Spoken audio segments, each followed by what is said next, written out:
Mais c'est Andy Serkis. Ah oui. Oh mais c'est excellent, qu'est-ce que vous voulez que je vous dise? Cette série, encore une fois, t'as l'impression qu'à chaque arc, en fait, il nous propose à chaque fois un concept et un style de dingue, et qui s'adapte très bien à ce grand fil rouge donc de cette première saison. C'est bien de voir anxieux là, son jeu excellent. Voilà, stylé, beaucoup trop stylé. Et par ta gaz, mais excellent. C'est bien qu'il la soutienne, tu le sens, tu le vois. Ah, déjà dans le dernier épisode. Beaucoup trop stylé. L'ambiance quoi. J'ai l'impression que les maquillages sont différents. Aussi bien sur Andorre, mais aussi sur des draps. Tout à l'heure. Comme si soit ça avait été tourné au tout début, ou je sais pas, qu'ils ont changé de maquilleur, maquilleuse. C'est bien cette espèce de cravate bizarre, mais enfin, cravate à la Star Wars. Bonne idée, hein. Franchement, Wilkinson, hein. Faut qu'il soit vraiment récompensé, hein. Son jeu, lui, franchement, le charisme et tout qu'il a. Même lui, le maquillage, là, différent. Ou alors, c'est peut-être qu'il y a eu aussi, c'est possible, hein, une pause, voilà, de 3 mois et que c'était tourné plus tard, ça. C'est stylé. Mais c'est Andy Serkis. Oui. Oh, mais c'est excellent, qu'est-ce que vous voulez que je vous dise? Bonne petite surprise là, Andy Serkis comme ça là, excellent, mais le concept excellent, moi je m'attendais franchement, vu le prisme de Andorre, ah voilà, une prison un peu plus, comment dire ça, un peu plus rustique vous voyez, vraiment, qui est pas autant de blanc, de technologie, non franchement je m'attendais à quelque chose de plus crade, de plus authentique quoi, mais non mais c'est intéressant, franchement le concept, décidément, authenticité. Putain, la tension que ça fait, la direction artistique, l'écriture, là, t'es dedans, hein. Et la compo musicale intéressante, là, encore une fois, ce qu'il nous fait, là, Nicolas Britell. Putain, mais tu débarques là comme lui, mais tu le comprends tellement. Ah, là, j'ai l'impression que la photographie est encore plus intéressante que... Pourtant, c'était le même lieu que dans l'épisode précédent. Il est bon, hein, celui qui joue Perrine, franchement il est bon. Oh la phrase. Je vous laisse nourrir la galaxie, je suis affamé. Oh putain, quel enfoiré. Oh c'est ouf. Oh c'est horrible de voir ça tous les jours. Putain à chaque fois là, juste un par un que ça descend. Oh là. C'est bien de voir ça du point de vue des détenus. Comment c'est possible qu'à chaque épisode, franchement cette série nous mette sur le cul, hein. Ça mérite vraiment de tout rafler. Et je dis bien tout rafler, toutes les catégories au Emmy Award. Je suis content de entendre aussi ce thème là mais en variante. J'ai l'impression qu'il y a plus d'une vingtaine de thèmes intéressants. Waouh, excellent la transition. Putain, le nettoyage collectif là. Gain de temps, gain de place, tout. Ah, de retour sur Ferrix. Ah, Brasco. Je crois que c'est ça son nom. Enfin de le revoir. Non mais lui, obligé son rôle, ça va être... non mais c'est obligé qu'il va y avoir un rôle important. En même temps, oui, bah, comme j'avais dit, soit c'était la rébellion pour lui, soit il crevait. Mais là, peut-être la rébellion avec Marva, à voir. Ah, c'est bien. C'est bien de voir ça, qu'elle s'occupe d'elle, de Marva. Fait de la peine, putain. Toujours aussi belle, avec Jean Beauf, hein. On a au moins ça en commun, les mêmes goûts. Si vous ne comprenez pas ce que je dis, je vous invite à regarder cette vidéo, qui est une satire du grand public, des détracteurs d'Andorre, également une satire aussi, on peut dire, sur Kathleen Kennedy, Kevin Feige et le problème de l'entertainment de nos jours. Tu as tout à fait raison, Cinta. Mais c'est bien qu'il y en a une des deux qui est plus un peu sentimentale, qui s'accroche plus que l'autre. Très intéressant leur échange. On voit encore ces bus avec les sièges que je kiffe, qui font très 70s, j'adore. En même temps, tu les comprends eux, mais tu le comprends tellement, le gars. S'il a voulu en finir, franchement, c'est vraiment intéressant. C'est toujours aussi magnifique, ma chérie. Et ces palettes de couleurs qu'on retrouve sur Ferrix que je kiffe. Comment ne pas aimer Ferrix à tous les niveaux? Je sais pas si c'est la photographie ou l'étalo. Wow. Mais c'est vraiment trop clair par rapport au Ferrix qu'on a vu de tous les épisodes précédents. Va voir ce guerrier, toi. Là, vu la relation, vu comment ils se parlent, ça m'étonne pas que forcément, vu leur psychologie qui concorde tellement là, qu'ils s'entendent bien. Ah, c'est bon de la revoir. C'est bien de voir là, franchement, les différentes cellules, comment elles communiquent entre elles là, surtout là. Putain, c'est ouf. C'est vraiment le Saw Gerrera qu'on kiffe, qu'on connaît vraiment. Il est ouf. Encore une variante intéressante, c'est dingue à chaque fois ces variantes qu'il propose pour le thème de Andorre. Vraiment intéressant. Mais elle est tellement ouf dans son jeu, elle commence par en parfaire. Stylé les lampes. Son sourire, lui. Excellent ce plan. Sa face, son jeu, elle est tellement dingue. Oh putain, mais ce concept. Intelligent, franchement. Le jeu, là, la mise en scène, tout. C'est bien cette analyse là, c'est très bien. Excellent ce plan. Intéressant. C'est bien qu'elle reprenne la phrase de Cinta.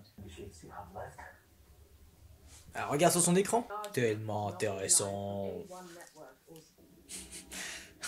Mais tu comprends tellement le perso d'Andy Serkis. Non, pour encore des déjeuners, s'il vous plaît, on en a assez vu.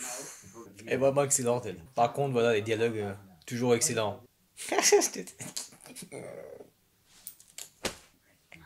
Elle est vraiment excellente, elle. C'est bien, très peu d'humour, mais quand il y en a, ça fonctionne très bien, franchement, c'est excellent. Enfin, quand je disais très peu d'humour, bien sûr, c'est pas un reproche, hein, bien sûr, hein, bien au contraire. Hein. Le peu d'humour qu'il y a, c'est vraiment très subtil, comme dans le premier épisode, premier ou deuxième, je sais plus, où il y a une des connaissances d'Andorre là, qui s'est ramenée avec la grosse bestiole, ça c'était vraiment excellente écriture et la direction d'acteur pour l'humour, excellent ça. Et joli comme ça, Mon Motma. Ah, je sais pas pourquoi ça me met des frissons. Ça m'intrigue cette histoire de pilote. Ah, intéressant. Fameux gars dont parlait Luten. C'est vraiment bon. Pauvre vieux, quoi. Franchement, 12 heures par jour, ça. On est d'accord que celui-là, c'est l'épisode où il y a le plus de tension. Ça fait tellement de la peine. Il est ouf, son jeu. Allez, il part. Comme ça, tu vas pouvoir lui parler. Allez. Bon, alors, critique rapide, parce que je vous explique brièvement. Comme vous l'avez vu sur ma vidéo précédente, je n'ai pas eu internet pendant une semaine. Bref, je n'ai pas pu visionner et faire cette vidéo réaction de Andorre mercredi. Donc là, à l'heure où je tourne, on est vendredi.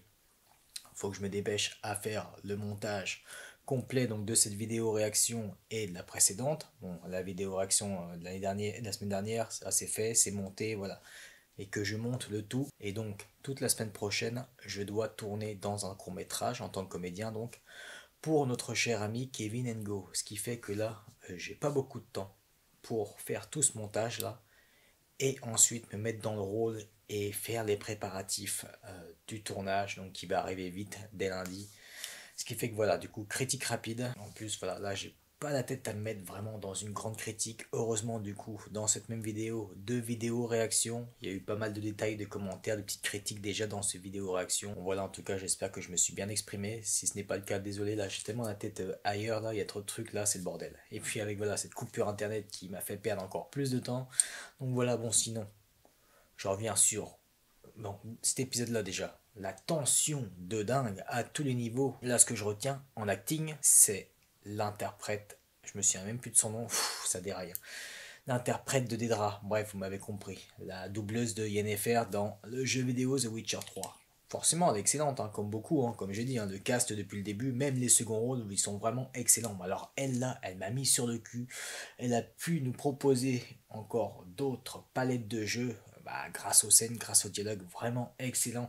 Cette idée aussi de torture voilà par la psychologie on va dire voilà c'est pas la torture physique et ça c'est très bon vraiment ça ne choisit jamais la facilité et les clichés idem pour la prison franchement le concept est dingue t'as même pas besoin de barreaux et limite même pas d'armes bon certains ont un bâton électrique les gars mais voilà c'est ça le concept est dingue de la prison jusqu'au bout franchement tu vois leur cellule déjà une cellule où enfin chaque cellule n'a même pas besoin de barreaux grâce au seul Tunkscoid, excellent, avec du coup bah, les bottes uniquement sur les gardes. Quoi d'autre aussi, la bouffe et tout, franchement, par le tuyau, très très bon. Les douches collectives aussi, comme ça, comment ça se fait, voilà, c'est plié, là c'est du rapide, efficace, ils perdent pas de temps. Et bien sûr, le concept des constructions, on ne sait pas ce que c'est, forcément ça va servir pour l'Empire, ou même ça se trouve, ils sont en train d'assembler, vu que là, l'étoile de la mort n'était pas terminée.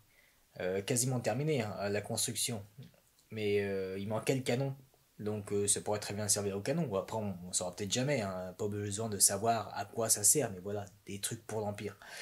Donc vraiment, le concept intéressant de mettre les détenus en compétition 12 heures par jour, ça c'est très bien. Cette série, encore une fois, t'as l'impression qu'à chaque arc, en fait, il nous propose à chaque fois un concept et un style de dingue et qui s'adapte très bien à ce grand fil rouge donc de cette première saison. On dit Serkis bien sûr, la grande surprise, mais alors ça franchement, il y a beaucoup de choses à dire, il y a beaucoup de choses à dire, mais là voilà, comme je vous ai dit, j'ai pas la tête à ça, j'ai pas trop le temps, je vais devoir rusher et j'en suis désolé, c'est vraiment la première fois où voilà.